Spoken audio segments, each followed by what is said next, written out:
Thank you, Vayu. I just want to go over briefly the jobs that he actually mentioned. And just in terms of thinking about what the green collar jobs are, he talked about somebody in charge of a procurement worker for green jobs. He talked about construction, someone to do the site selection, remediation workers, solar panel installers, landscaping, urban farmers, business owners, entrepreneurs, green event planners, educators, which definitely opens up especially for me, my thought process in terms of what an actual green collar job is about. And I think a lot of controversy within this whole green market, green job industry, is that the unclarity of exactly what actually makes that green job person. Thank you for giving us that community perspective. Our next presenter is Andrew Kimball. He is the president and CEO of the Brooklyn Navy Yard Development Corporation, which will bring a different perspective in terms from the manufacturing point of view of the green collar job.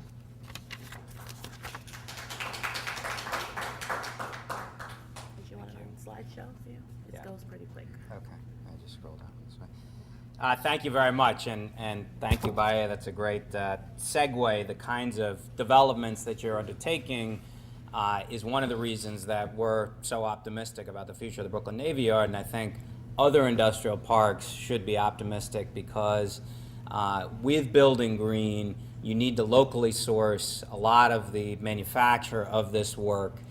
It is very green. If you don't have to schlep something from abroad or from the other side of the country in order to get it to the job site. So there's great synergy between the kinds of projects that we're working on. I'm just going to talk a little bit about the Navy Yard. The history really feeds in to what we are today as a modern sustainable industrial park, but it goes all the way back to 1801 when it was established by the Navy. Peak employment during World War II, 70,000 people came to work there every day. Like many former industrial bases, it was closed in the 60s. To the extent that there were shipbuilding jobs, they moved down south. Slowly over time, two private not-for-profits, now the Brooklyn Navy Yard Development Corporation, have redeveloped the Brooklyn Navy Yard. Our mission is to create industrial jobs. Industrial jobs in an urban area, I would argue, are green inherently, because workers don't have to get in a car and drive to some suburban industrial park. They can take mass transit. You are often creating products in those industrial parks that go to the local marketplace, so again, it doesn't have to travel far. You are creating jobs that are living jobs. They tend to be 25% higher in terms of what they pay than service sector jobs, McDonald's, hotels. So if we want to have a sustainable city in the sense of having a strong middle class and opportunities to move up, better public schools, et cetera, you need to have industrial jobs that pay well. Our mission is to maximize revenue, achieve full self-sufficiency, develop underutilized areas of the yard. Basically, we're dealing with 50 years of deferred maintenance since the Navy left, so very little in city investment over decades. And now we've really pushed hard in the last few years to become a national model for sustainable industrial parks. We have 4 million square feet under roof. We've basically been 100% full for 5 years. 40 buildings, 230 tenants, 5,000 people come to work there every day. We have an employment center that's placed. We do pre-screening and placement for jobs, 1,000 people in the last 6 years. We're now looking at partnering with job training groups, particularly around green jobs, to expand the opportunities locally as we bring new green jobs online at the Navy Yard. Really what's turned things around, or one of the main things, has been the city getting serious about dealing with the deferred maintenance. So we now are in the midst of investing $200 million in basic infrastructure, water, roads, sewer, piers, and doing everything green we can around those investments, and I'll tell you about that.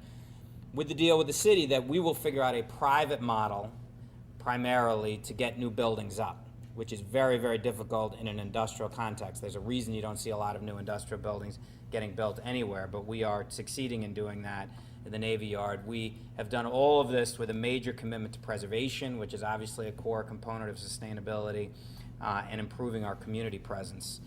We're successful because of the permanency of our zoning. Nobody's going to pull the rug out from under you in the Navy Yard. If you want to invest in your space, we can give a long-term lease. that'll help rationalize those investments. We got tremendous location and security, real estate taxes, relatively affordable rents, although we're probably at the top of the industrial market in the 5 boroughs.